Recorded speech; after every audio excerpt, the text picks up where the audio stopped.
اور جو لوگ مومن مردوں اور مومن عورتوں کو ایسے کام کی تہمت سے جو انہوں نے نہ کیا ہو ایذا دیں تو انہوں نے بہتان کا اور کھلے گناہ کا بوجھ اپنے سر پر رکھا۔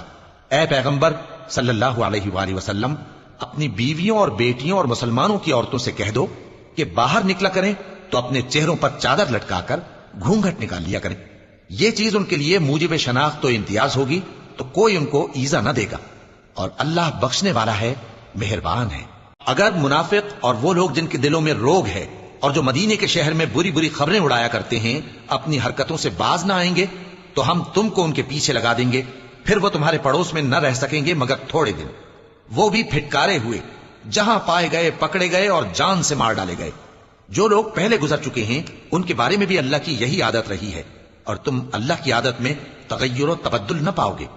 لوگ تم سے قیامت کی نسبت دریافت کرتے ہیں کہ کب آئے گی، کہہ دو کہ اس کا علم اللہ ہی کو ہے، اور تمہیں کیا پتا، ہو سکتا ہے قیامت قریب ہی آ گئی ہو۔ بے شک اللہ نے کافروں پر لعنت کی ہے اور ان کے لیے جہنم کی آگ تیار کر رکھی ہے، اس میں وہ ہمیشہ ہمیشہ رہیں گے، نہ کسی کو دوست پائیں گے اور نہ مددگار۔